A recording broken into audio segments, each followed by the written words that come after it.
안녕하세요. 저는 지방직 공무원 생활을 하는 30대 중반 여자입니다. 처형이 보낸 축하금 50만 원으로 인해서 결국 이혼에 이르게 된 제 사연을 들려드리려 합니다. 당연히 저도 예절과 도리는 잘 알고 있는 사람이고요. 아무 이유 없이 50만 원이라는 금액을 꺼낸 게 아닙니다. 제가 결혼했던 과정과 헤어지게 된 과정을 말씀드려 보겠습니다. 저는 어렸을 적부터 그다지 여유로운 환경에서 성장하지 못했어요. 극심한 가난을 겪진 않았지만 직장인이셨던 아버지께서 제가 중학생일 때 세상을 떠나시며 어머니께서 홀로 남매인 오빠와 저를 키우셔야 해서 정말 힘들게 사셨습니다. 그런 어머니를 지켜보면서 대학교에 입학하자마자 가정 형편에 도움이 되고자 정말 많이 애썼습니다. 대학 시절 다른 동기들이 열심히 즐기고 여행 떠나며 여러 가지 경험을 할 때 저는 아르바이트와 과외를 병행했고 3학년부터는 공무원 시험 공부까지 하면서 학교생활 추억은 거의 없이 대학을 마쳤습니다. 학교를 마치고 바로 공무원 시험을 통과했고 구청에서 발령을 받아 적은 월급이지만 안정된 직장 생활을 시작하게 됐어요. 9급부터 시작해서 일하는 동시에 승진시험 공부를 해 2년이 지나 7급까지 올랐고 그렇게 7급으로 근무하던 때 직장 선배 소개로 지금 남편을 알게 됐습니다. 남편은 큰 회사에 다니는 회사원이었으며 선배는 남편을 시원시원한 성격의 남자라고 소개했어요. 실제 만나본 남편은 선배 말처럼 성격도 쾌활하고 넉넉한 사람이었습니다. 전기요금 아끼려고 작은 플러그 하나도 항상 체크하고 화장실 물도 2번 모았다가 내리며 항상 가계부 작성하고 절약하며 사는 게 제 삶의 철학이었던 저에게는 넉넉하고 시원시원해 보이는 그의 모습이 매력있다고 느껴졌던 것 같습니다. 서로 다른 성향에 이끌린 우리는 2년 정도 만나다가 결혼을 하게 됐고 혼인 이야기가 진행되면서 남편 댁에 인사차 방문하게 되었습니다. 남편은 대학교 다닐 때 아버지를 여의었고 시누이와 시어머님께서 함께 사시고 계셨어요. 사실 어린 나이에 아버지를 잃은 것에 대해 혹시 좋지 않게 생각하시진 않을까 불안하기도 했는데 그런 우려와는 다르게 처음 뵌 시어머님은 이런 말씀을 하셨습니다. 아버지 일찍 여의고 어머니가 고생이 많으셨겠습니다. 얼마나 힘들었겠어 키우느라. 어머니도 참 고생이 많았을 거고 너도 고생이 많았지. 그래도 이렇게 잘 컸으니 얼마나 다행이냐. 지금 돌아보면 굳이 진심 없어도 큰 의미 없이 가볍게 할 수 있는 말의 예절이었지만 그때 저는 굉장히 긴장을 많이 하고 걱정도 많이 했기 때문에 그런 시어머니의 행동에 마음의 벽이 순간 허물어졌던 것 같아요.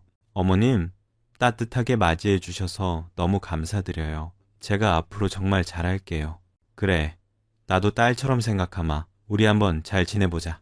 그때 전 시어머니 정말 좋은 분이구나.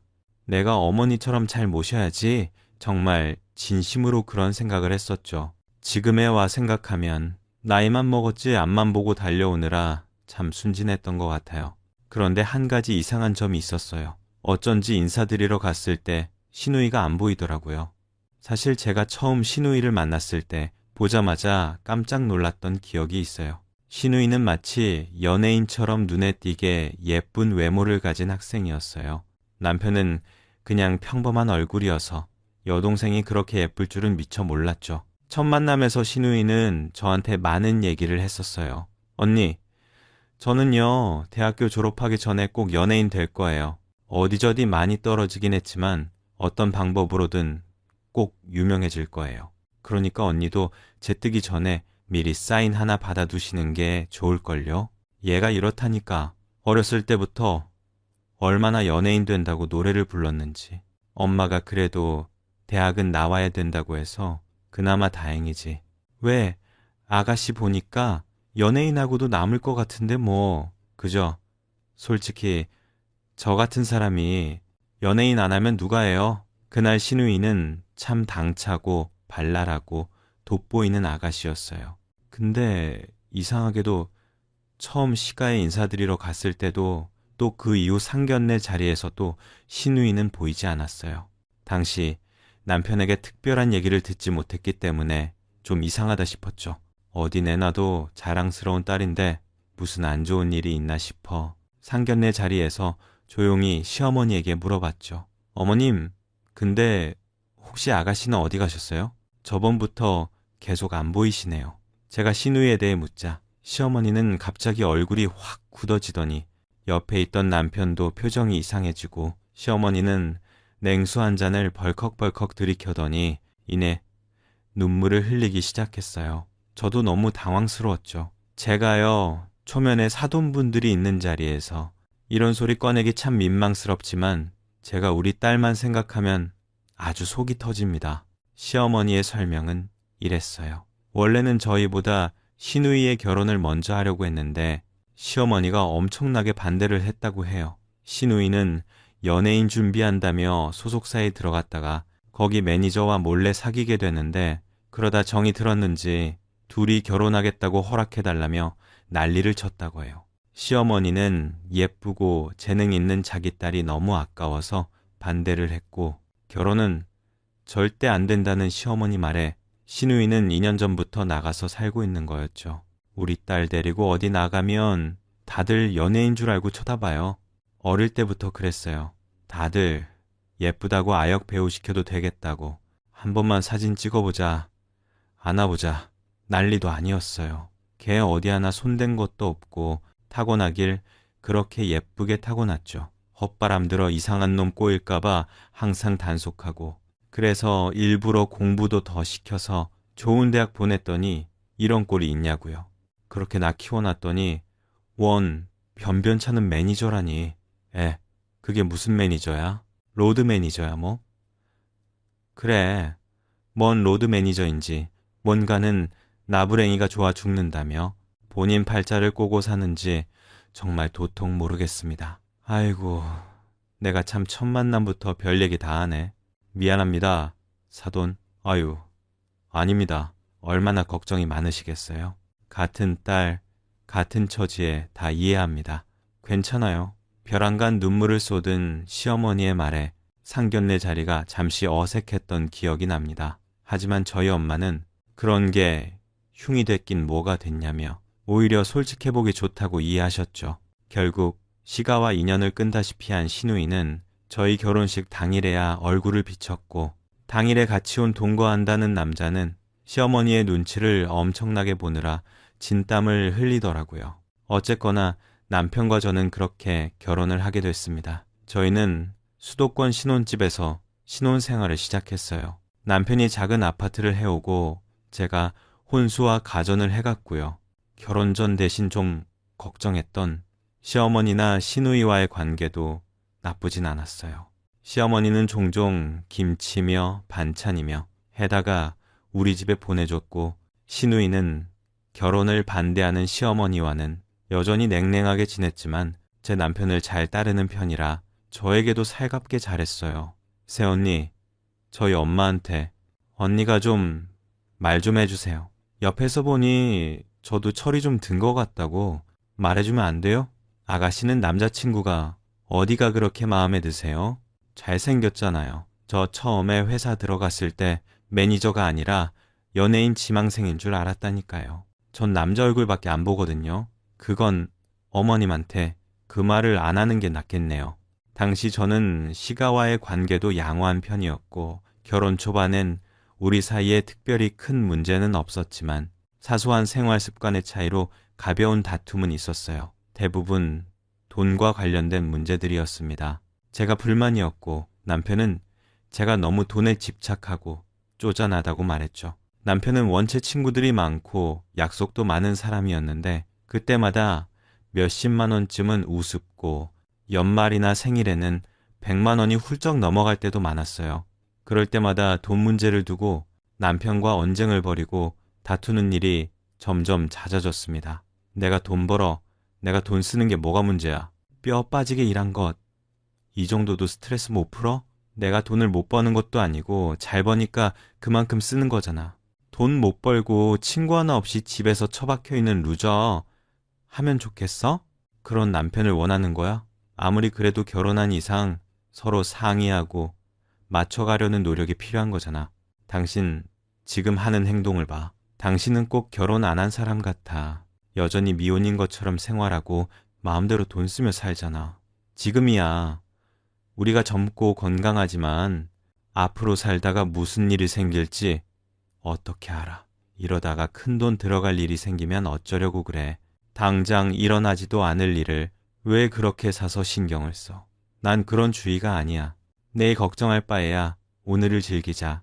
그게 내 신조야. 그든 우리 너무 다르다. 솔직히 당신 보면 좀 답답해. 젊은 사람이 뭐가 그렇게 아까워서 매일 전전긍긍이야. 늙은이처럼 굴지 좀 마. 늙은이처럼 구는 게 아니라 그게 지혜 아니야. 그래. 솔직히 나 예전엔 좀 심하다 싶을 정도로 알뜰하게 살았어. 아빠 없이 아끼면서 살아야 됐으니까 그게 습관이 됐지. 하지만 당신이랑 결혼한 뒤로는 당신의 새로운 방식에 많이 맞춰주려고 하고 있는 거 안 보여? 나 노력하고 있어. 당신 친구들 수준에 맞추려고 생전 사본 적도 없는 옷들도 사고 당신 약속 많고 돈 내는 것도 다 이해하고 있지. 그렇지만 앞으로 우리가 살아가려면 계속 이대로 당신 마음대로 하도록 내버려 두는 건 아닌 것 같다는 생각이 든다. 앞으로 언제 우리 아이가 태어날지도 모르는 일이고 그럼 그 앞으로 들어갈 돈이 한두 푼인 줄 알아. 그때 가서 갑자기 줄이려고 하면 잘 되지도 않을 거고. 아니, 그러니까 왜 아직 태어나지도 않은 애 걱정을 하냐고. 우리 둘 다 당장 애 할 생각도 아니잖아. 그냥 좀 즐기면 안 돼?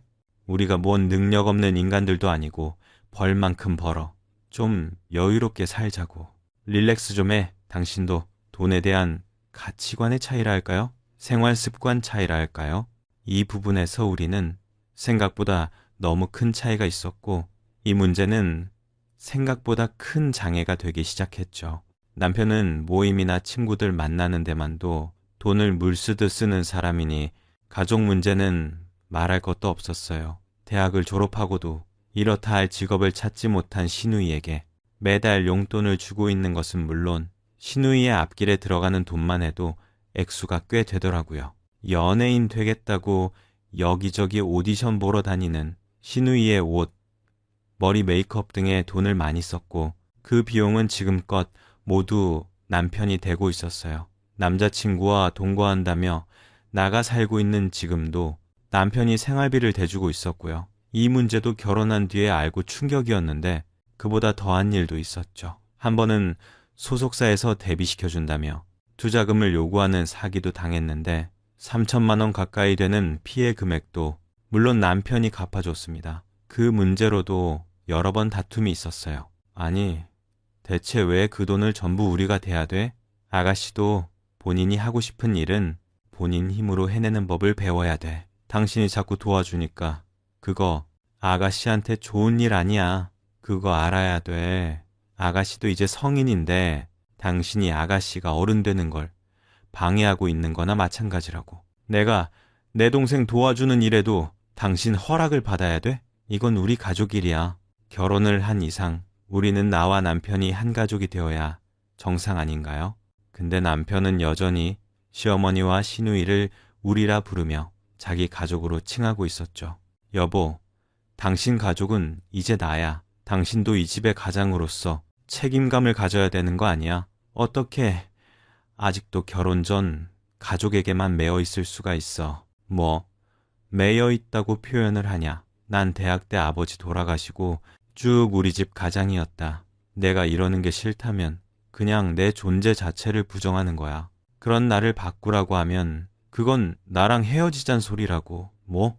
아니, 어떻게 그런 말을 그렇게 쉽게 할 수가 있어. 그럼 당신이 부양해야 될 그 가족이란 범주에 나는 안 들어가는 거야? 당연히 당신도 내 가족이지. 그렇지만 혈연으로 이어진 평생 가족이랑 평생 남남으로 살다가 이제 겨우 결혼한 지 2년 된 당신이 갖길 바라는 건 당신이야말로 욕심이야. 그건 알아야 돼. 뭐? 어떻게 그런 말을 해? 참 어이가 없다. 전 말문이 막혔어요. 황당하고 화도 나고 서운하고 열도 받았지만 뭐라고 따질 말이 안 나왔죠. 자기가 그렇게 생각한다는데 뇌를 뜯어 고칠 수도 없고 어쩔 수 없는 노릇이었습니다. 참을 수밖에 없었죠.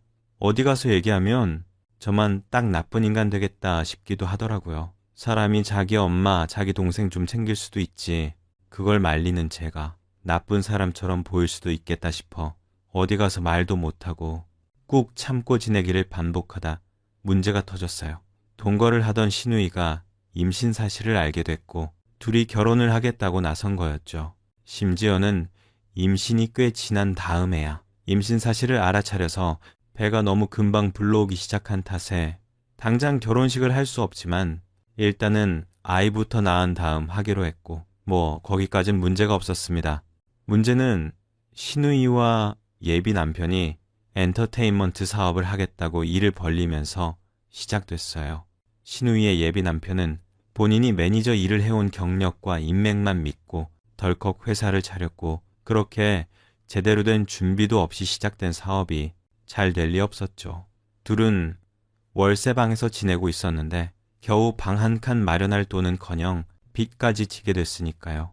또다시 신우이는 남편에게 도움을 청했고 전 필사적으로 반대했어요. 지금까지 아가씨 한 명 다 부양한 것도 모자라서 이제 그 남편 될 사람까지 우리가 감당한다고? 이건 말이 안 돼. 그 사람은 본인이 벌린 일에 스스로 책임지고 본인이 살 길을 찾아야지. 아니, 당신 그 상황 다 알면서 어떻게 모른 척 할 수 있어? 내가 도와줘야지. 이건 이리백으로 해결될 문제가 아니니까 하는 말이지. 몇백 주고 말 거면 문제가 아니겠지만 이거 잘 생각해야 돼. 지난번에 아가씨 사기당한 것도 갚아줬는데 또 이렇게 된다. 이 사람들은 아마 앞으로 무슨 일 터질 때마다 우리한테 도와달라고 할 거야. 한번 도와주면 당연한 줄 안다고. 그 남편 될 사람은 매니저 경력도 꽤 되는 사회인이야. 그럼 자기 길은 자기가 알아서 찾아가야지. 둘이 알아서 하게 냅둬. 개입하지 말고. 그게 답이야. 일단 내가 알아서 할게. 당신은 잠자코 있어. 뭘 알아서 해. 뭘 잠자코 있어. 이건 우리 일이라고. 우리 집 일이야. 지금 당장 힘들어 죽겠다는데 그걸 어떻게 모른 척해. 내가 여유가 없으면 모를까? 돈 있는 것 뻔히 알면서 어떻게 그걸 모른 척해. 나 그런 남자 아니야. 남편은 제 말에도 계속해서 자기가 알아서 하겠다며 본인 입장을 고수했고 이 문제로 남편과 저는 크게 싸웠죠. 근데 남편이 제 말을 어떻게 전했는지 다음날 신우이가 찾아와서는 서운하다고 울기 시작하더라고요.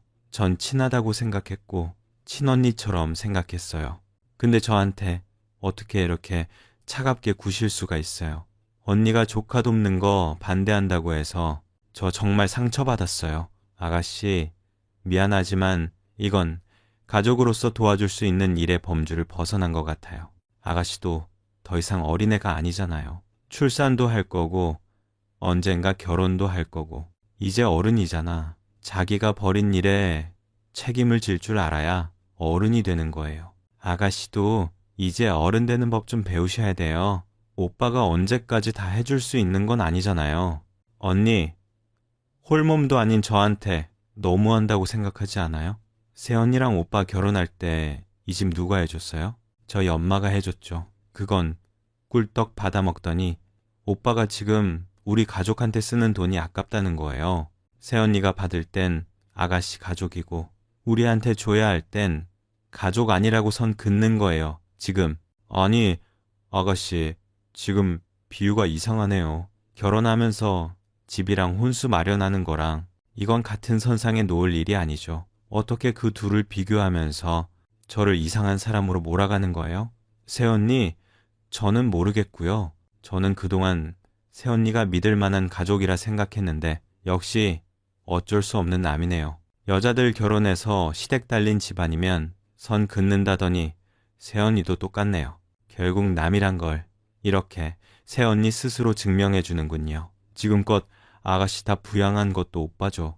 아가씨 사기당했을 때 갚아준 것도 오빠였어. 근데 이번에도 또 그건 아니죠. 아가씨 남자친구도 매니저로 일했다면서요.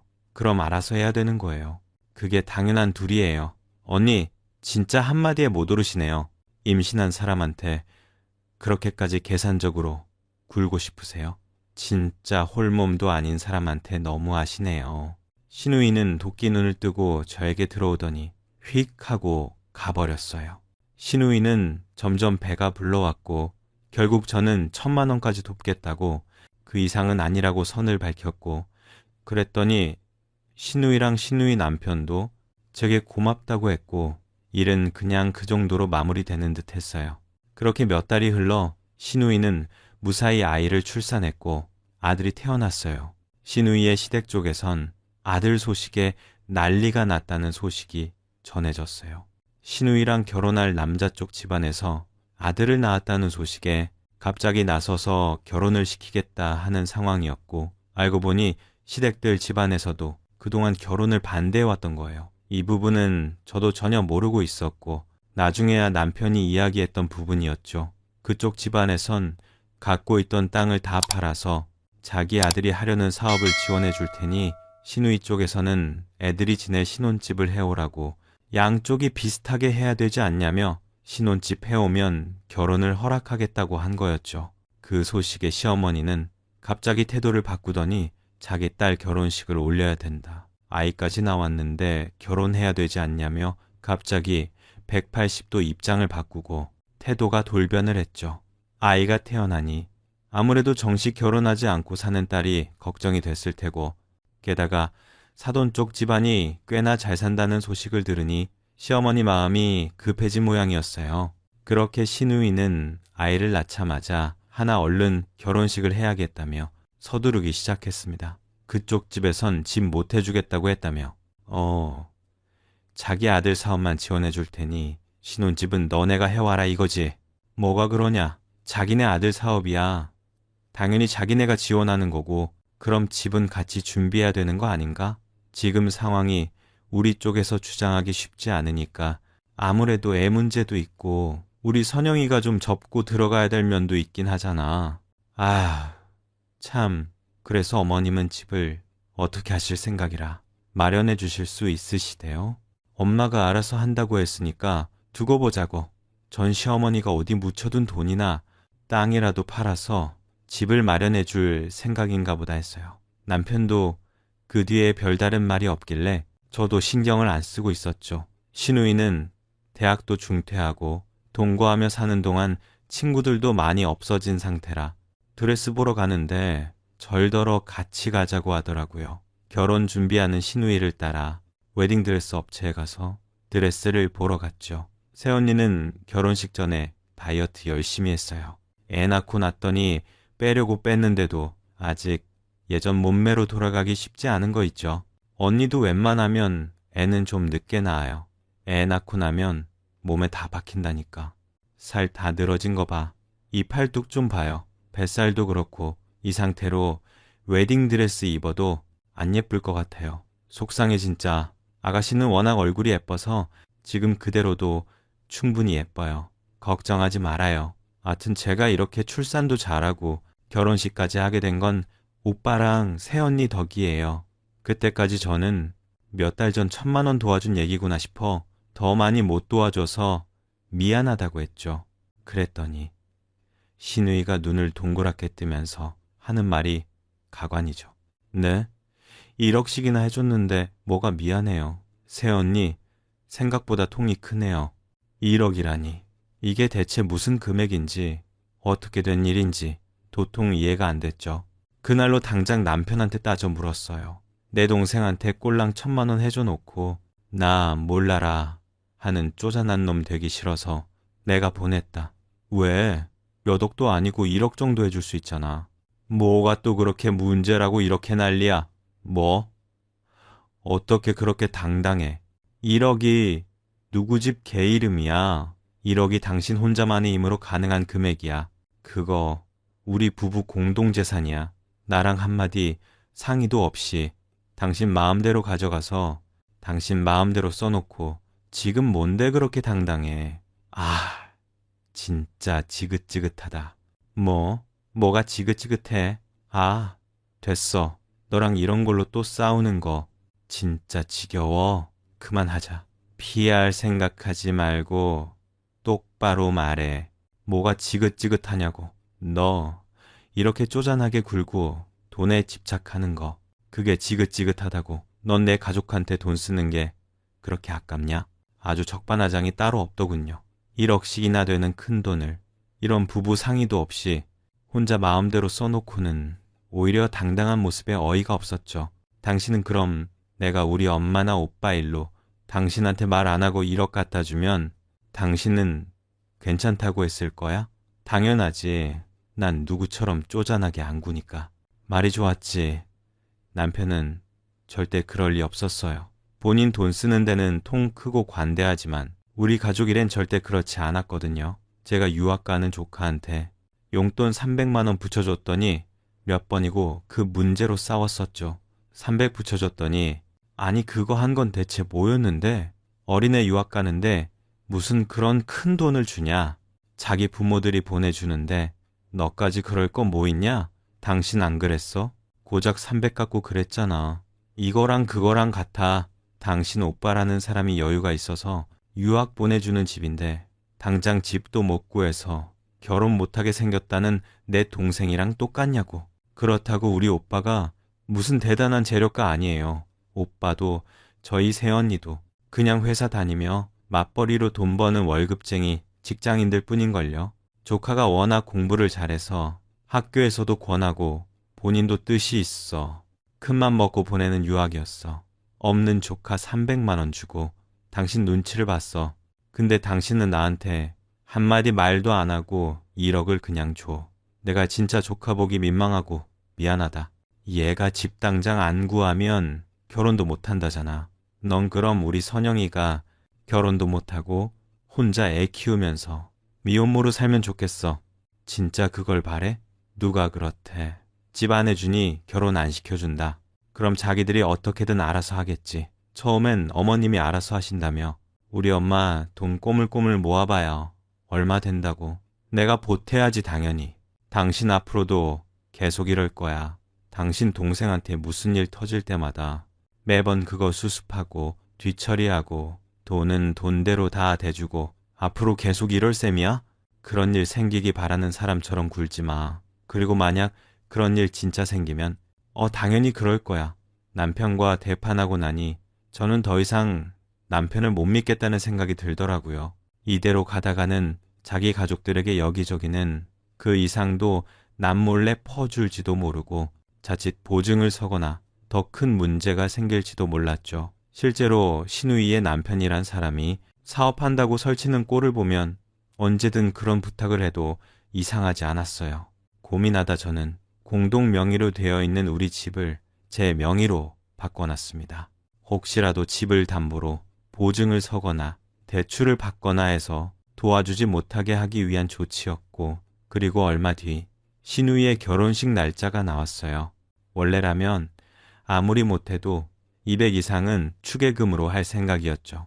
남편이 워낙 신우이에게 애착이 있는 걸 알기 때문에 남편이 더 많이 하자고 하면 500 가까이도 할 수 있다 생각하고 있었어요. 하지만 1억씩이나 나 몰래 해준 걸 알게 된 이상 단돈일 영원도 쓰기 아깝더라고요. 남편은 분명 또 나 몰래 뒤로 가서 가전제품을 사주거나 할 거란 것도 알고 있었고요. 저는 고민하다가 50만 원을 봉투에 넣어 결혼식에 갔어요. 사실 마음 같아서는 예식장 다녀갑니다 하고 5만 원 한 장 넣고 싶었지만 그랬다가는 또 시끄러워지기 뻔했기 때문에 50만 원이나 되는 축의금, 저로서는 통 큰 결정이었습니다. 신부 대기실에 앉아있는 신우이는 여전히 참 예쁘더라고요. 저 미모로 더 빛나는 인생을 살 수도 있었을 텐데 어쩌다 팔자를 저렇게 스스로 꼬았을까 싶어 좀 한심하기도 하고 안쓰럽기도 했죠. 언니, 저 드레스 어때요? 언니가 골라준 거 보더니 신랑이 자긴 좀 과감한 취향이라서 바꿨어요. 아, 그랬어요. 너무 예쁘네요. 새언니, 저희 집도 해주시더니 신혼여행까지 보내주시고 진짜 고마워요. 아니나 다를까 신우이네 부부 신혼여행까지 남편 돈으로 보내주기로 했나 보더라고요. 남편에게 물으니 이제 결혼식을 올렸는데 신혼여행이라도 제대로 다녀와야 되지 않겠냐며 그 정도는 오빠로서 해줄 수 있는 거 아니냐고 했죠. 그래서 왜 아니겠어 하고 정말 좋은 날 비 온다며 짜증을 내더라고요. 결국 결혼식장에서 오는 길에 차에서 내려 남편과 다 풀고 돌아왔죠. 신우이의 결혼식이 끝나고 난 밤 시어머니에게 전화가 왔어요. 내가 말이다. 축의금 정리하다가 이상해서 묻는 건데 너 50만 원 낸 거 맞냐? 혹시 공 하나 빠졌는데 누가 잘못 표기한 거 아닌가 싶어 묻는다. 아니에요, 어머님. 정확히 50 맞아요. 잘못 표시한 거 아니에요. 뭐? 500이 아니라 50이라고? 네. 뭐 잘못됐나요? 아니, 너 제정신 있냐? 대체 어떤 정신 나간 년이 지 시누이 결혼하는데 50만 원 부조를 해. 저를 쥐잡듯 잡기 시작한 시어머니는 몇 마디 하다 신혼여행 간 시누이에게 전화가 왔다며 급히 전화를 끊었죠. 그리고 다음날 시어머니가 말도 없이 우리 집에 찾아왔어요. 너 진짜 제정신이냐? 세상 어떤 년이 지 시누이 결혼하는데 50만 원을 내. 먼 친척들도 못해도 100씩 200씩은 했어. 너 대체 너의 시댁을 얼마나 우습게 알면 그 돈을 축의금이라 쥐고 가져왔어. 어머님, 지금까지 시누이 앞으로 들어간 돈이 대체 다 얼마인지 알기나 하고 하시는 말씀이세요. 그 돈을 다 받아가시고도 저한테 축의금 얘기를 하고 싶으세요. 진짜 너무 아시네요. 너 그 돈을 다 계산하고 있었냐? 앞에선 어머니 아가씨 살살 웃고는 뒤에선 지 돈 나가는 거 다 세고 있었네. 이 무서운 년이. 적반하장으로 시어머니는 오히려 저를 몰아세우기 시작했습니다. 과외비 없이 자랐기에 내 마음 약해져 더 잘해주고 반찬도 해다 갖다주고 딸처럼 대해주려고 지금까지 내가 그렇게 정을 썼더니 남의 집 자식한테 내가 미쳤지 미쳤어. 애비 없이 자라 그런가? 돈 밝히고 가족 귀한 줄도 모르는 것을 말이야. 이 집도 해주고 반찬이며 이것저것 다 이리 바쳐도 은혜도 모르는 배은망덕한 것 같으니라고. 내가 너 같은 거한테 한 푼도 못 준다. 미쳤다고. 내가 이런 거랑 결혼한다고. 내 귀한 아들한테 집도 사주고 내가 사준 이 집도 오늘 아침에 내놓고 왔다. 그렇게 알아라. 뭐라고요? 아니, 처음에 누가 해줬던지 지금 이 집은 어엿한 제 집인데 왜 어머님께서 산 집에 왔나요? 결혼할 때 하도 어머님이 원하셔서 저 남부럽지 않게 해올 것 다 해왔어요. 그래, 왜 그런 얘기를 안 하나 했다. 그렇게 돈 하면서 우리한테 돈 쓰는 거 아까워 죽겠어. 아, 그런데 그럼 너도 내가 사준 집 받지 말고 네, 돈 내고 월세살이를 하든 알아서 해라. 앞으로도 한 푼도 안 받을 테니 너도 네가 받은 거 다시 내놔야 공평하지 않겠어. 기가 막혔어요. 시어머니의 말에 전 웃으며 잘했다고 해줬어요. 그거 참 잘하셨네요. 제 돈까지 털려 식비나 해주고 다다 명품 사고 꾸미는 비용 대주고 그 돈 다 대준 결과가 이거라니. 이제와 제가 배은망덕한 소리까지 듣는다니. 진짜 배은망덕한 집이 누군데 그래요.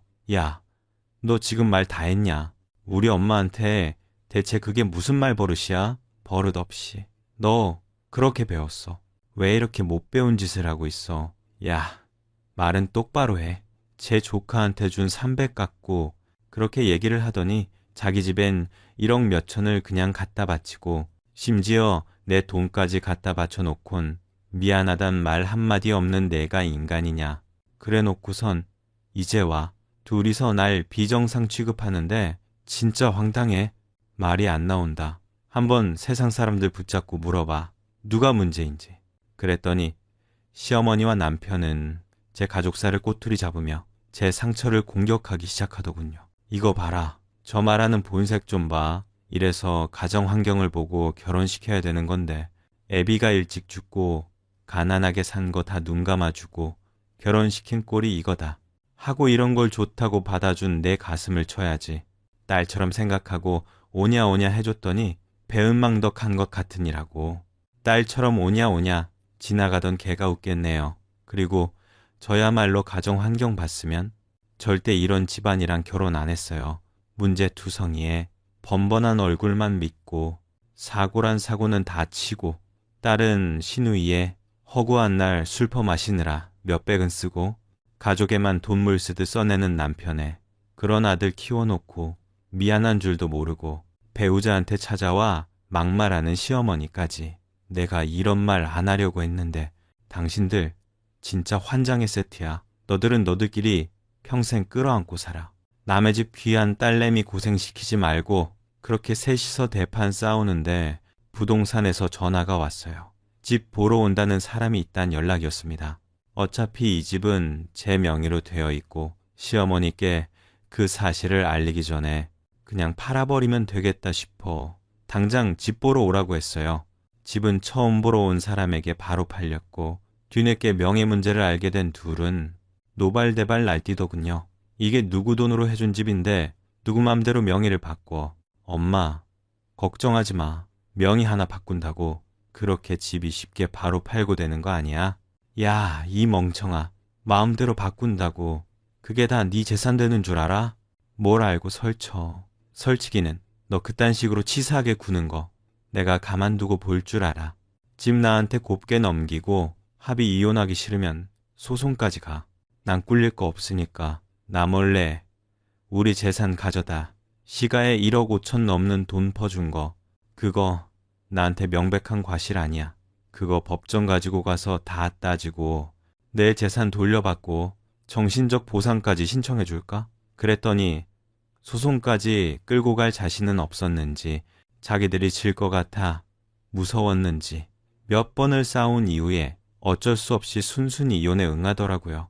그래놓고는 협의 이혼하는 날이 되자 남편은 무슨 바람이 들었는지 집값이 아까웠던 건지 제 바지가랑이를 붙잡고 애걸하기 시작했죠. 여보, 저 문 들어서면 진짜 이혼이야. 당신도 그걸 진짜 원하는 건 아니잖아. 다시 한 번만 더 생각해주면 안 되겠어. 지금 생각해보니까 내가 너무했어. 내가 당신한테 너무했다는 거 알아. 우리 엄마 일은 내가 잘 설득하고 설명할 테니까 나를 봐서 한 번만 더 생각해봐. 응, 결국 집을 팔아서 나온 전체 금액은 제가 모두 가져갔고 전 남편은 본가로 들어가서 살게 됐습니다. 예상했던 대로 신우이와 그 배우자는 엔터 사업한다고 난리를 부리다가 그 배우자 집안에서 지원받은 자금으로 시작한 사업을 완전히 망쳐버리고 빚까지 지게 된 것은 물론이며 전 남편은 신우이의 문제를 해결하느라 하나도 부족해서 여러 가지를 뒤처리하며 본인이 원하던 대로 가족에게 큰돈 써주고 책임지는 넉넉하고 시원한 남자로 살아가는 것 같습니다. 앞으로도 계속 그렇게 평생을 살아가면 좋겠어요. 저는 어떻게 지내냐고요? 여전히 공무원으로 성실하게 일하며 살고 있고 혼자서 작고 예쁜 집을 마련해서 요즘은 인테리어에 푹 빠져서 즐겁게 지내고 있습니다. 얼마 전에는 영국 유학 중이던 조카가 방학을 맞아 한국에 들어오면서 고모가 원하던 거라며 선물을 잔뜩 들고 왔더군요. 다음번에는 어머니 모시고 오빠네 식구들과 함께 여행 가기로 약속했습니다. 가장 열심히 살면서 온전한 내 집을 가지고 우리 가족과 함께할 따뜻하고 행복한 미래가 기대되는 요즘입니다. 지금 생각해보면 평생 남의 동생 사고치는 걸 뒷수습하며 살 뻔했던 과거가 정말 아찔해요. 다시는 그런 무책임한 사람들과 연결되지 않아도 된다는 게 얼마나 다행인지 모릅니다. 결혼이라는 것은 정말로 한 사람과 다른 사람만의 결합이 아니라 한 가문과 가문의 결합이란 걸 몸소 체험하게 됐습니다. 제 사연을 듣고 계신 여러분 중에서 결혼을 생각 중이신 분이 계시다면 꼭 이 부분을 기억하세요. 잘못 연결돼서 낭패 보는 일 없기를 바라며 모두 자유롭고 행복하게 사시길 기원합니다. 제 이야기 들어주셔서 감사드립니다.